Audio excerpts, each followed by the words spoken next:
The Return of Sherlock Holmes by Sir Arthur Conan Doyle. Chapter 8. The Adventure of the 6 Napoleons. It was no very unusual thing for Mr. Lestrade of Scotland Yard to look in upon us of an evening, and his visits were welcome to Sherlock Holmes, for they enabled him to keep in touch with all that was going on at the police headquarters.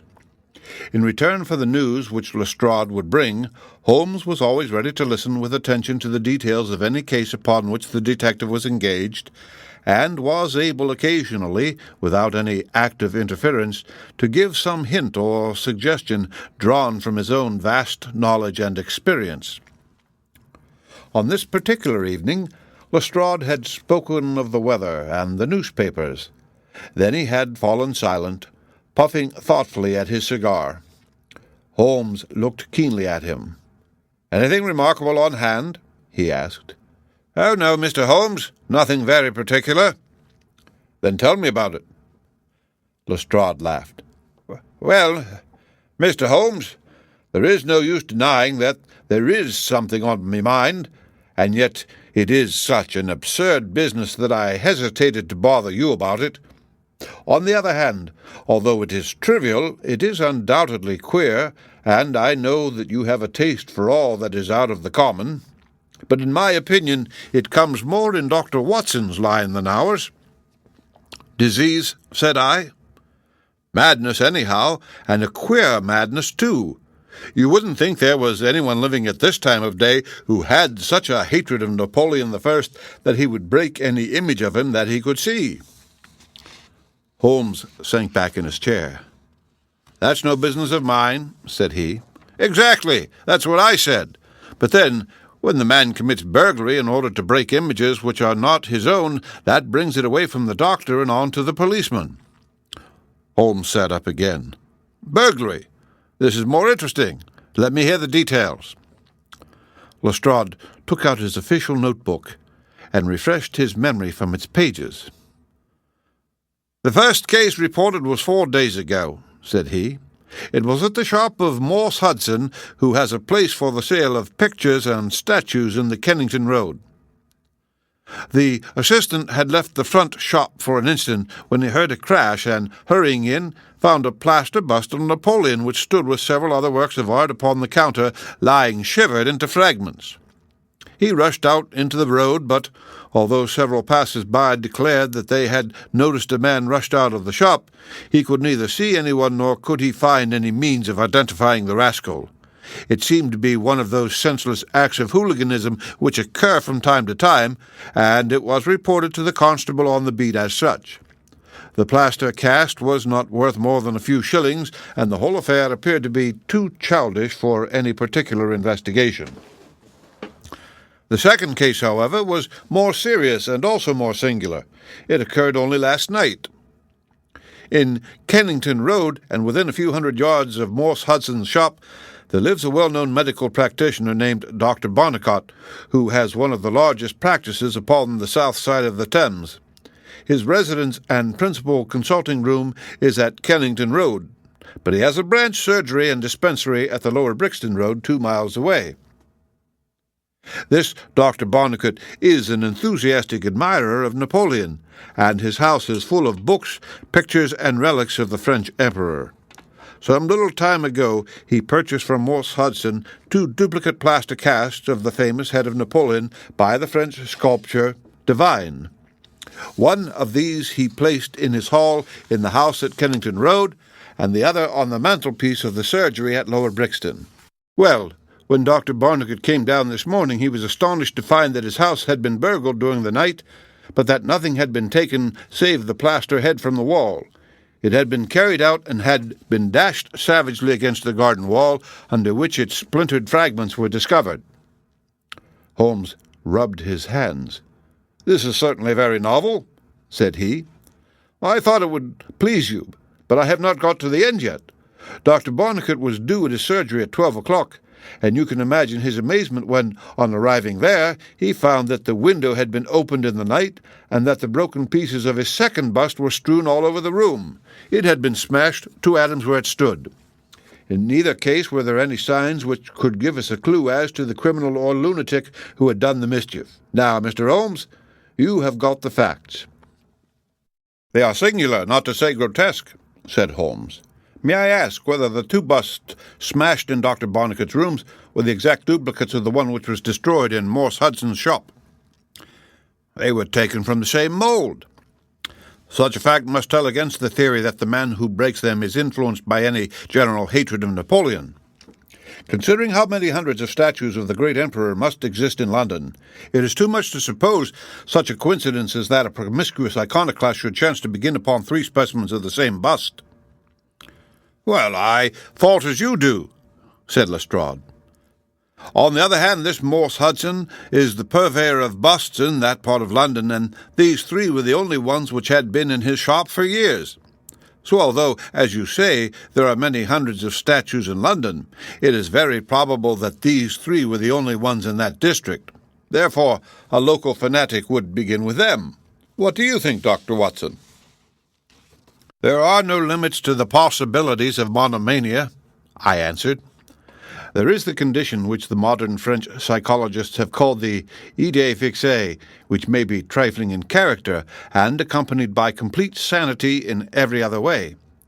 A man who had read deeply about Napoleon, or who had possibly received some hereditary family injury through the Great War, might conceivably form such an idée fixe, and under its influence be capable of any fantastic outrage." "That won't do, my dear Watson," said Holmes, shaking his head. "For no amount of idée fixe would enable your interesting monomaniac to find out where these busts were situated." "Well, how do you explain it?" "I don't attempt to do so. I would only observe that there is a certain method in the gentleman's eccentric proceedings. For example, in Dr. Barnicot's hall, where a sound might arouse the family, the bust was taken outside before being broken, whereas in the surgery, where there was less danger of an alarm, it was smashed where it stood. The affair seems absurdly trifling, and yet I dare call nothing trivial when I reflect that some of my most classic cases have had the least promising commencement. You will remember, Watson, how the dreadful business of the Abernethy family was first brought to my notice by the depth which the parsley had sunk into the butter upon a hot day. I can afford, therefore, to smile at your 3 broken busts, Lestrade, and I shall be very much obliged to you if you will let me hear of any fresh developments of so singular a chain of events." The development for which my friend had asked came in a quicker and an infinitely more tragic form than he could have imagined. I was still dressing in my bedroom next morning when there was a tap at the door, and Holmes entered, a telegram in his hand. He read it aloud. "Come instantly, 131 Pitt Street, Kensington, Lestrade." "What is it, then?" I asked. "Don't know. Maybe anything. But I suspect it is the sequel of the story of the statues. In that case, our friend the image-breaker has begun operations in another quarter of London. There's coffee on the table, Watson, and I have a cab at the door." In half an hour, we had reached Pitt Street, a quiet little backwater just beside one of the briskest currents of London life. Number 131 was one of a row, all flat-chested, respectable, and most unromantic dwellings. As we drove up, we found the railings in front of the house lined by a curious crowd. Holmes whistled. "By George, it's attempted murder at the least.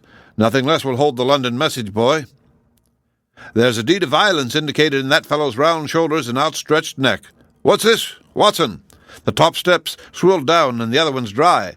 Footsteps enough, anyhow. Well, there's Lestrade at the front window, and we shall soon know all about it." The official received us with a very grave face, and showed us into a sitting-room where an exceedingly unkempt and agitated elderly man, clad in a flannel dressing-gown, was pacing up and down. He was introduced to us as the owner of the house, Mr. Horace Harker of the Central Press Syndicate. "It's the Napoleon bust business again," said Lestrade. "You seemed interested last night, Mr. Holmes, so I thought perhaps you would be glad to be present now that the affair has taken a very much graver turn." "What has it turned to, then?" "To murder. Mr. Harker, will you tell these gentlemen exactly what has occurred?" The man in the dressing-gown turned upon us with a most melancholy face. "It's an extraordinary thing," said he, "that all my life I've been collecting other people's news, and now that a real piece of news has come my own way, I am so confused and bothered that I can't put two words together. If I had come in here as a journalist, I should have interviewed myself and had 2 columns in every evening paper. As it is, I am giving away valuable copy by telling my story over and over to a string of different people, and I can make no use of it myself. However, I've heard your name, Mr. Sherlock Holmes, and if you'll only explain this queer business, I shall be paid for my trouble in telling you the story." Holmes sat down and listened. "It all seems to center around that bust of Napoleon which I bought for this very room about 4 months ago. I picked it up cheap from Harding Brothers, 2 doors from the High Street station.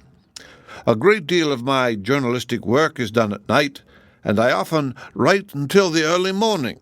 So it was today. I was sitting in my den, which is at the back of the top of the house, about 3 o'clock, when I was convinced that I heard some sounds downstairs.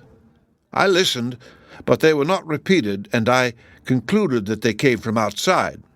Then suddenly, about 5 minutes later, there came a most horrible yell, the most dreadful sound, Mr. Holmes, that ever I heard. It will ring in my ears as long as I live. I sat frozen with horror for a minute or 2, then I seized the poker and went downstairs. When I entered this room, I found the window wide open, and I at once observed that the bust was gone from the mantelpiece. Why any burglar should take such a thing passes my understanding, for it was only a plaster cast and of no real value whatsoever. You can see for yourself that anyone going out through that open window could reach the front doorstep by taking a long stride. This was clearly what the burglar had done, so I went round and opened the door. Stepping out into the dark, I nearly fell over a dead man who was lying there. I ran back for a light, and there was the poor fellow, a great gash in his throat and the whole place swimming in blood. He lay on his back, his knees drawn up, and his mouth horribly open. I shall see him in my dreams. I had just timed a blow on my police whistle, and then I must have fainted, for I knew nothing more until I found the policeman standing over me in the hall." "Well, who was the murdered man?" asked Holmes. "There's nothing to show who he was," said Lestrade. "You shall see the body at the mortuary, but we have made nothing of it up to now. He is a tall man, sunburned, very powerful, not more than 30. He is poorly dressed, and yet does not appear to be a labourer. A horn-handled clasp knife was lying in a pool of blood beside him. Whether it was the weapon which did the deed, or whether it belonged to the dead man, I do not know. There was no name on his clothing, and nothing in his pockets save an apple, some string, a shilling map of London, and a photograph. Here it is." It was evidently taken by a snapshot from a small camera. It represented an alert, sharp-featured simian man with thick eyebrows and a very peculiar projection of the lower part of the face that looked like the muzzle of a baboon. "And what became of the bust?" asked Holmes, after a careful study of this picture. "Well, we had news of it just before you came. It has been found in the front garden of an empty house in Campden House Road. It was broken to fragments. I am going round to see it now. Will you come?" "Certainly. I must just take one look around." He examined the carpet and the window. "The fellow had either very long legs or was a most active man," said he. "With an area beneath, it was no mean feat to reach that window ledge and open that window. Getting back was comparatively simple. Are you coming with us to see the remains of your bust, Mr. Harker?" The disconsolate journalist had seated himself at a writing table. "I must try and make something of it," said he, "though I have no doubt that the first editions of the evening papers are out already with full details. It's like my luck. You remember that when that stand fell over at Doncaster? Well, I was the only journalist in the stand, and my journal the only one that had no account of it, for I was too shaken to write it, and now I'll be too late with a murder done on me own doorstep." As we left the room, we heard his pen travelling shrilly over the foolscap. The spot where the fragments of the bust had been found was only a few hundred yards away. For the first time, our eyes rested upon this presentment of the great emperor, which seemed to raise such frantic and destructive hatred in the mind of the unknown. It lay scattered in splintered shards upon the grass. Holmes picked up several of them and examined them carefully. I was convinced from his intent face and his purposeful manner that at last he was upon a clue. "Well?" asked Lestrade. Holmes shrugged his shoulders. "We have a long way to go yet," said he. And yet, well, we have some suggestive facts to act upon. The possession of this trifling bust was worth more in the eyes of this strange criminal than a human life. That is one point. Then there is the singular fact that he did not break it in the house or immediately outside the house, if to break it was his sole object. He was rattled and bustled by meeting this other fellow. He hardly knew what he was doing. Well, that's likely enough, but I wish to call your attention very particularly to the position of this house in the garden of which the bust was destroyed." Lestrade looked about him. It was an empty house, so he knew that he would not be disturbed in the garden. "Yes, but there is another empty house further up the street which he must have passed before he came to this one. Why did he not break it there, since it is evident that every yard that he carried it increased the risk of someone meeting him?" "I give it up," said Lestrade. Holmes pointed to the street lamp above our heads. "He could see what he was doing here, and he could not there. That was his reason." "By Jove, that's true," said the detective. "Now that I come to think of it, Dr. Barnicot's bust was broken not far from his red lamp. Well, Mr. Holmes, what are we to do with that fact?" "To remember it, to docket it. We may come on something later which will bear upon it.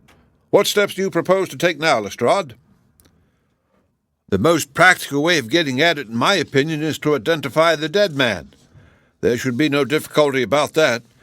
When we have found out who he is and who his associates are, we should have a good start in learning what he was doing in Pitt Street last night, and who it was who met him and killed him on the doorstep of Mr. Horace Harker. Don't you think so?" "No doubt, and yet it is not quite the way in which I should approach the case." "Well, what would you do, then?" "Oh, you must not let me influence you in any way. I suggest that you go on your line and I on mine. We can compare notes afterwards, and each will supplement the other." "Very good," said Lestrade. "If you're going back to Pitt Street, you might see Mr. Horace Harker. Tell him from me that I have quite made up my mind, and that it is certain that a dangerous homicidal lunatic with Napoleonic delusions was in his house last night. It will be useful for his article." Lestrade stared. "You don't seriously believe that?" Holmes smiled. "Don't I? Well, perhaps I don't. But I am sure that it will interest Mr. Horace Harker and the subscribers of the Central Press Syndicate. Now, Watson, I think that we shall find that we have a long and rather complex day's work before us. I should be glad, Lestrade, if you could make it convenient to meet us at Baker Street at 6 o'clock this evening. Until then, I should like to keep this photograph found in the dead man's pocket. It is possible that I may have to ask your company and assistance upon a small expedition which will have to be undertaken tonight, if my chain of reasoning should prove to be correct, that is. Until then, good-bye and good luck." Sherlock Holmes and I walked together to the High Street, where we stopped at the shop of Harding Brothers, whence the bust had been purchased. A young assistant informed us that Mr. Harding would be absent until afternoon, and that he was himself a newcomer who could give us no information. Holmes's face showed his disappointment and annoyance. Well, we can't expect to have it all our own way, Watson," he said at last. "We must come back in the afternoon if Mr. Harding will not be here until then. I am, as you have no doubt surmised, endeavouring to trace these busts to their source in order to find if there is not something peculiar which may account for their remarkable fate. Let us make for Mr. Morse Hudson of the Kennington Road and see if he can throw any light upon the problem." A drive of an hour brought us to the picture-maker's establishment. He was a small, stout man with a red face and a peppery manner. "Yes, sir. On me very counter, sir," said he. "What we pay rates and taxes for I don't know, when any ruffian can come in and break one's goods. Yes, sir, it was I who sold Dr. Barnacle his 2 statues. Disgraceful, sir. A nihilistic plot, that's what I make it. No one but an anarchist would go about breaking statues. Red Republicans, that's what I call 'em. Who did I get the statues from? Well, I don't see what that has to do with it. Well, if you really want to know, I got them from Gelder and Company in Church Street, Stepney. They are a well-known house in the trade and have been about this 20 years. How many had I? 3. 2 in one or 3. 2 of Dr. Barnacle's and the one smashed in broad daylight on my own counter. Do I know that photograph? No, I don't. Oh, wait, yes, I do, though. Why, it's Beppo. He was a kind of Italian piecework man who made himself useful in the shop. He could carve a bit and gild and frame and do odd jobs. The fellow left me last week, and I've heard nothing of him since. No, I don't know where he came from, nor where he went to. I have nothing against him while he was here. He was gone 2 days before the bust was smashed. Well, that's all we could reasonably expect to get from Morse Hudson, said Holmes, as we emerged from the shop. We have this Beppo as a common factor, both in Kennington and in Kensington, so that it is worth a 10-mile drive. Now, Watson, let us make for Gelder and Company of Stepney, the source and origin of busts. I shall be surprised if we don't get some help down there. In rapid succession, we passed through the fringe of fashionable London, Hotel London, theatrical London, literary London, commercial London, and finally maritime London, till we came to a riverside city of 100,000 souls where the tenement houses swelter and reek with the outcasts of Europe. Here, in a broad thoroughfare, once the abode of wealthy city merchants, we found the sculpture works for which we searched. Outside was a considerable yard full of monumental masonry. Inside was a large room in which 50 workers were carving or molding. The manager, a big blond German, received us civilly and gave a clear answer to all Holmes' questions. A reference to his books showed that hundreds of casts had been taken from a marble copy of Divine's Head of Napoleon, but that the 3 which had been sent to Mr. Morse Hudson a year or so before had been half of a batch of 6, the other 3 being sent to Harding Brothers of Kensington. There was no reason why these 6 should be different to any of the other casts. He could suggest no possible cause why anyone should wish to destroy them. In fact, he laughed at the idea. Their wholesale price was 6 shillings, but the retailer would get 12 or more. The cast was taken in 2 molds from each side of the face, and then these 2 profiles of plaster of Paris were joined together to make the complete bust. The work was usually done by Italians in the room we were in. When finished, the busts were put on a table in the passage to dry, and afterwards stored. That was all he could tell us. But the production of the photograph had a remarkable effect upon the manager. His face flushed with anger, and his brows knotted over his blue Teutonic eyes. "Ah, the rascal!" he cried. "Yes, indeed, I know him very well. This has always been a respectable establishment, and the only time that we have ever had the police in it was over this very fellow. It was more than a year ago now. He knifed another Italian in the street, and he came to the works with the police on his heels and was taken here. Beppo was his name. His second name I never knew. Served me right for engaging a man with such a face. But he was a good workman, one of the best." "What did he get?" "The man lived, and he got off with a year. I have no doubt he is out now, but he has not dared to show his nose here. We have a cousin of his here, and I dare say he could tell you where he is." "No, no," cried Holmes. "Not a word to the cousin, not a word, I beg you. The matter is very important, and the farther I go with it, the more important it seems to grow. When you referred in your ledger to the sale of these casts, I observed that the date was June 3rd of last year. Could you give me the date when Beppo was arrested?" "I could tell you roughly by the pay list," the manager answered. "Yes?" he continued after some turning over of pages. "He was paid last on May 20th. "Thank you," said Holmes. "I don't think that I shall need to intrude upon your time and patience any more." With a last word of caution that he should say nothing as to our researches, we turned our faces westward once more. The afternoon was far advanced before we were able to snatch a hasty luncheon at a restaurant. A news bill at the entrance announced Kensington outrage, murder by a madman, and the contents of the paper showed that Mr. Horace Harker had got his account into print after all. 2 columns were occupied with a highly sensational and flowery rendering of the whole incident. Holmes propped it against the cruet stand and read it while he ate. Once or twice he chuckled. "This is all right, Watson," said he. "Listen to this. It is satisfactory to know that there can be no difference of opinion upon this case, since Mr. Lestrade, one of the most experienced members of the official force, and Mr. Sherlock Holmes, the well-known consulting expert, have each come to the conclusion that this grotesque series of incidents which have ended in so tragic a fashion arise from lunacy rather than from deliberate crime. No explanation save mental aberration can cover the facts. The press, Watson, is a most valuable institution if you only know how to use it. And now, if you have quite finished, we will hark back to Kensington and see what the manager of Harding Brothers has to say to the matter."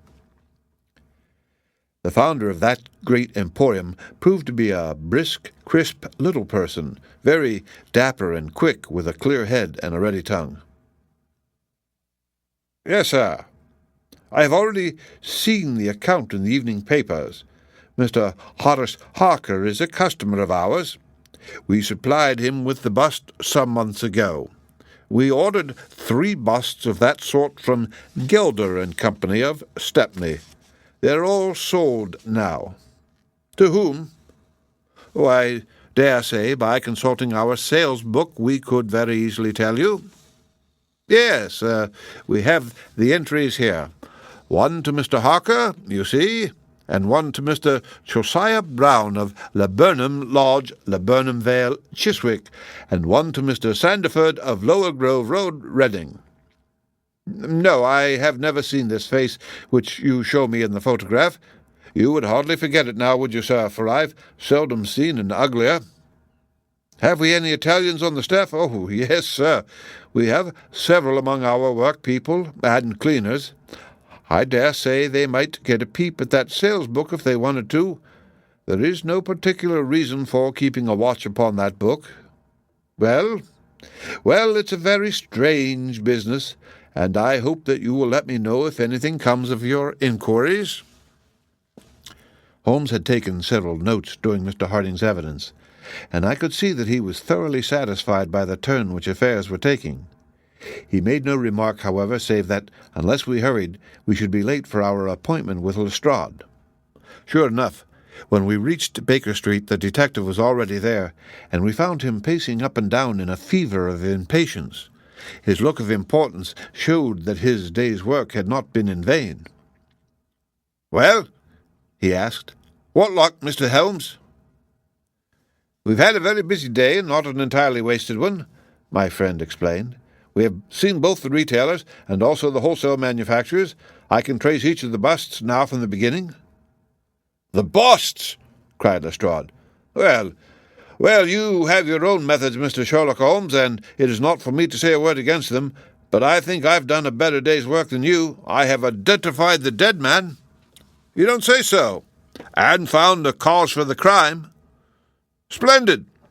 We have an inspector who makes a specialty of Saffron Hill in the Italian Quarter, where this dead man had some Catholic emblem round his neck, and that, along with his colour, made me think he was from the south. Inspector Hill knew him the moment he caught sight of him. His name is Pietro Fanucci from Naples, and he is one of the greatest cutthroats in London. He is connected with the Mafia, which, as you know, is a secret political society enforcing its decrees by murder. Now you see how the affair begins to clear up. The other fellow is probably an Italian also, and a member of the Mafia. He has broken the rules in some fashion. Pietro is set upon his track. Probably the photograph we found in his pocket is the man himself, so that he may not knife the wrong person. He dogs the fellow, He sees him enter a house, he waits outside for him, and in the scuffle he receives his own death wound. How's all that, Mr. Sherlock Holmes?" Holmes clapped his hands approvingly. "Excellent, Lestrade, excellent!" he cried. "But I didn't quite follow your explanation of the destruction of the busts." "The busts? You can never get those busts out of your head. After all, that is nothing. Petty larceny, 6 months at the most. It is the murder that we are really investigating, and I tell you that I am gathering all the threads into me hands." "And the next stage?" "It's a very simple one. I shall go down with Hill to the Italian quarter, find the man whose photograph we have got, and arrest him on the charge of murder. Will you come with us?" "I think not. I fancy we can attain our end in a simpler way. I can't say for certain, because it all depends, well, it all depends upon a factor which is completely outside our control. But I have great hopes. In fact, the betting is exactly 2-1, that if you will come with us tonight, I shall be able to help you to lay him by the heels." "In the Italian quarter?" "No. I fancy Chiswick is an address which is more likely to find him. If you'll come with me to Chiswick tonight, Lestrade, I'll promise to go to the Italian quarter with you tomorrow, and no harm will be done by the delay. And now, I think that a few hours' sleep would do us all good, for I do not propose to leave before 11 o'clock, and it is unlikely that we shall be back before morning. You'll dine with us, Lestrade, and then you are welcome to the sofa until it is time for us to start. In the meantime, Watson, I should be glad if you would ring for an express messenger, for I have a letter to send, and it is important that it should go at once." Holmes spent the evening in rummaging among the files of the old daily newspapers with which one of our lumber rooms was packed. When at last he descended, it was with triumph in his eyes, but he said nothing to either of us as to the result of his researches.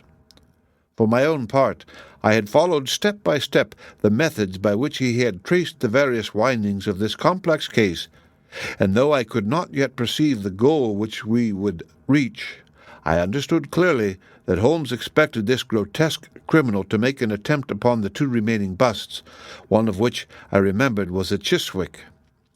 No doubt the object of our journey was to catch him in the very act, and I could not but admire the cunning with which my friend had inserted a wrong clue in the evening paper, so as to give the fellow the idea that he could continue his scheme with impunity. I was not surprised when Holmes suggested that I should take my revolver with me. He had himself picked up the loaded hunting crop, which was his favorite weapon. A 4-wheeler was at the door at 11, and in it we drove to a spot at the other side of Hammersmith Bridge. Here the cabman was directed to wait. A short walk brought us to a secluded road fringed with pleasant houses, each standing in its own grounds. In the light of a street lamp we read "The Burnham Villa" upon the gate-post of one of them. The occupants had evidently retired to rest, for all was dark, save for a fan-light over the hall door which shed a single blurred circle onto the garden path. The wooden fence which separated the grounds from the road threw a dense black shadow upon the inner side, and here it was that we crouched. "I fear that you'll have a long wait," Holmes whispered. "We may thank our stars that it is not raining. I don't think we can even venture to smoke to pass the time. However, it's a 2-1 chance that we get something to pay us for our trouble." It proved, however, that our vigil was not to be so long as Holmes had led us to fear, and it ended in a very sudden and singular fashion. In an instant, without the least sound to warn us of his coming, the garden gate swung open, and a lithe, dark figure as swift and active as an ape rushed up the garden path. We saw it whisk past the light thrown from over the door and disappear against the black shadow of the house. There was a long pause, during which we held our breath, and then a very gentle creaking sound came to our ears. The window was being opened. The noise ceased, and again there was a long silence. The fellow was making his way into the house. We saw the sudden flash of a dark lantern inside the room. What he sought was evidently not there, for again we saw the flash through another blind, and then through another. "Let us get to the open window. We will nab him as he climbs out," Lestrade whispered. But before we could move, the man had emerged again. As he came out into the glimmering patch of light, we saw that he carried something white under his arm. He looked stealthily all round him. The silence of the deserted street reassured him. Turning his back upon us, he laid down his burden, and the next instant there was the sound of a sharp tap, followed by a clatter and a rattle.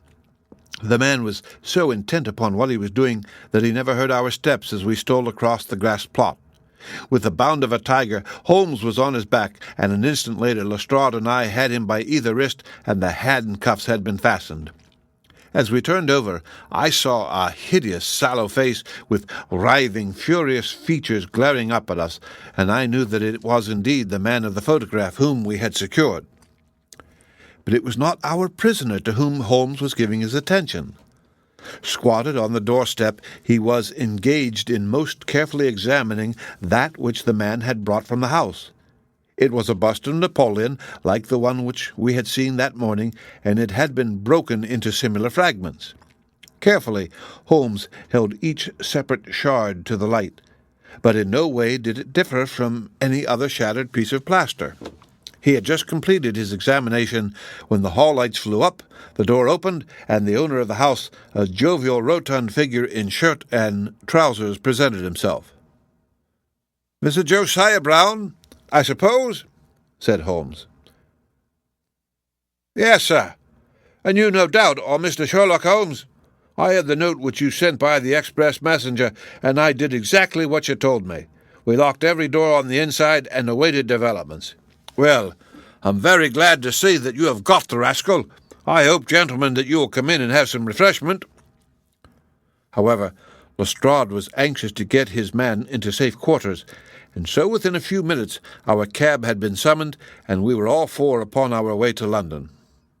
Not a word would our captive say, but he glared at us from the shadow of his matted hair, and once, when my hand seemed within his reach, he snapped at it like a hungry wolf. We stayed long enough at the police station to learn that a search of his clothing revealed nothing save a few shillings and a long sheath knife, the handle of which bore copious traces of recent blood. "That's all right," said Lestrade as we parted. "Hill knows all these gentry, and he will give me a name to him. You'll find that my theory of the mafia will work out all right. But I'm sure I am exceedingly obliged to you, Mr. Holmes, for the workmanlike way in which you laid hands upon him. I don't quite understand it all yet." "I fear it is rather too late an hour for explanations," said Holmes. "Besides, there are one or two details which are not finished off, and it is one of those cases which are worth working out to the very end. If you'll come round once more to my rooms at 6 o'clock tomorrow, I think I shall be able to show you that even now you have not grasped the entire meaning of this business, which presents some features which make it absolutely original in the history of crime. If ever I permit you to chronicle any more of my little problems, Watson, I foresee that you will enliven your pages by an account of the singular adventure of the Napoleonic busts." When we met again next evening, Lestrade was furnished with much information concerning our prisoner. His name, it appeared, was Beppo, second name unknown. He was a well-known ne'er-do-well among the Italian colony. He had once been a skilful sculptor, and had earned an honest living. But he had taken to evil courses, and had twice already been in jail, once for a petty theft, and once, as we had already heard, for stabbing a fellow countryman. He could talk English perfectly well. His reasons for destroying the busts were still unknown, and he refused to answer any questions upon the subject. But the police had discovered that these same busts might very well have been made by his own hands, since he was engaged in this class of work at the establishment of Gelder and Company. To all this information, much of which we already knew, Holmes listened with polite attention. But I, who knew him so well, could clearly see that his thoughts were elsewhere, and I detected a mixture of mingled uneasiness and expectation beneath that mask which he was wont to assume. At last he started in his chair, and his eyes brightened. There had been a ring at the bell. A minute later we heard steps upon the stairs, and an elderly, red-faced man with grizzled side whiskers was ushered in. In his right hand he carried an old-fashioned carpet-bag, which he placed upon the table. "Is Mr. Sherlock Holmes here?" My friend bowed and smiled. "Mr. Sandford of Reading, I suppose?" said he. "Yes, sir. I fear that I am a little late, but the trains were awkward. You wrote to me about a bust that is in my possession." "Exactly." I have your letter here. You said, 'I desire to possess a copy of Devine's Napoleon and am prepared to pay you £10 for the one which is in your possession.' Is that right?" "Certainly." "Well, I was very much surprised at your letter, for I could not imagine how you knew that I owned such a thing." "Of course, you must have been surprised, but the explanation is very simple. Mr. Harding of Harding Brothers said that they had sold you their last copy, and he gave me your address." "Oh, that was it, was it? Did he tell you what I paid for it?" "No, he did not." "Well, I am an honest man, though not a very rich one. I only gave 15 shillings for the bust, and I think you ought to know that before I take £10 from you."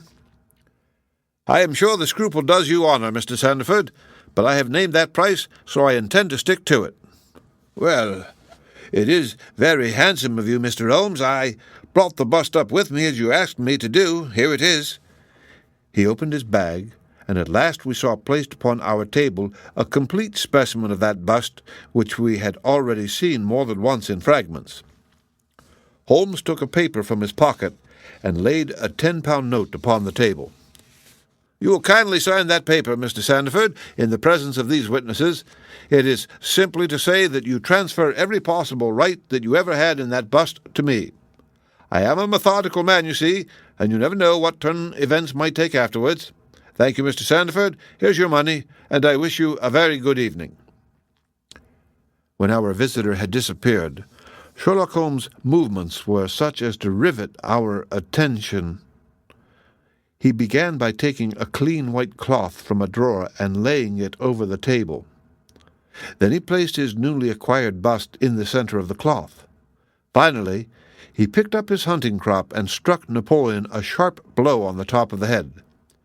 The figure broke into fragments, and Holmes bent eagerly over the shattered remains. Next instant, with a loud shout of triumph, he held up one splinter in which a round, dark object was fixed like a plum in a pudding. "Gentlemen," he cried, "let me introduce you to the famous Black Pearl of the Borgias." Lestrade and I sat silent for a moment, and then, with a spontaneous impulse, we both broke our clappings at the well-wrought crisis of a play. A flush of colour sprang to Holmes' pale cheeks, and he bowed to us like the master dramatist who receives the homage of his audience.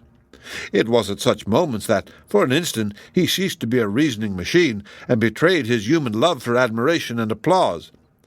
The same singularly proud and reserved nature which turned away with disdain from popular notoriety was capable of being moved to its depths by spontaneous wonder and praise from a friend. "Yes, gentlemen," said he, "it is the most famous pearl now existing in the world, and it has been my good fortune, by a connected chain of inductive reasoning, to trace it from the Prince of Colonna's bedroom at the Docra Hotel, where it was lost, to the interior of this, the last of the 6 busts of Napoleon which were manufactured by Gelder and Company of Stepney. You will remember, Lestrade, the sensation caused by the disappearance of this valuable jewel and the vain efforts of the London police to recover it. I was myself consulted upon the case, but I was unable to throw any light upon it. Suspicion fell upon the maid of the princess, who was an Italian, and it was proved that she had a brother in London, but we failed to trace any connection between them. The maid's name was Lucretia Vanucci, and there is no doubt in my mind that this Pietro, who was murdered 2 nights ago, was the brother. I have been looking up the dates in the old files of the paper, and I find that the disappearance of the pearl was exactly 2 days before the arrest of Beppo for some crime of violence, an event which took place in the factory of Gelder and Company at the very moment when these busts were being made. Now you clearly see the sequence of events, though you see them, of course, in the inverse order to the way in which they presented themselves to me. Beppo had the pearl in his possession. He may have stolen it from Pietro, he may have been Pietro's confederate, he may have been the go-between of Pietro and his sister. It is of no consequence to us which is the correct solution. The main fact is that he had the pearl, and at that moment, when it was on his person, he was pursued by the police. He made for the factory in which he worked, and he knew that he had only a few minutes in which to conceal this enormously valuable prize which would otherwise be found on him when he was searched. 6 plaster casts of Napoleon were drying in the passage. One of them was still soft. In an instant, Beppo, a skilful workman, made a small hole in the wet plaster, dropped in the pearl, and with a few touches covered over the aperture once more. It was an admirable hiding place. No one could possibly find it. But Beppo was condemned to a year's imprisonment, and in the meanwhile his 6 busts were scattered over London. He could not tell which contained his treasure. Only by breaking them could he see. Even shaking would tell him nothing, for as the plaster was wet, it was probable that the pearl would adhere to it, as, in fact, it has done. Beppo did not despair, and he conducted his search with considerable ingenuity and perseverance. Through a cousin who works with Gelder, he found out the retail firms who had bought the busts. He managed to find employment with Morse Hudson, and in that way tracked down 3 of them. The pearl was not there. Then, with the help of some Italian employee, he succeeded in finding out where the other 3 busts had gone. The first was at Harker's. There he was dogged by his confederate, who held Beppo responsible for the loss of the pearl, and he stabbed him in the scuffle which followed. If he was his confederate, why should he carry his photograph? I asked. As a means of tracing him if he wished to inquire about him from any third person. That was the obvious reason. Well, after the murder, I calculated that Beppo would probably hurry rather than delay his movements. He would fear that the police would read his secret, and so he hastened on before they should get ahead of him. Of course, I could not say that he had not found the pearl in Harker's bust. I had not even concluded for certain that it was the pearl, but it was evident to me that he was looking for something, since he carried the bust past the other houses in order to break it in the garden which had a lamp overlooking it. Since Harker's bust was in 1 in 3, the chances were exactly as I told you, 2 to 1 against the pearl being inside it. There remained 2 busts, and it was obvious that he would go for the London one first. I warned the inmates of the house so as to avoid a second tragedy, and we went down with the happiest results. By that time, of course, I knew for certain that it was the Borgia pearl that we were after. The name of the murdered man linked the one event with the other. There only remained a single bust, the Reading one, and the pearl must be there. I bought it in your presence from the owner, and there it lies. We sat in silence for a moment.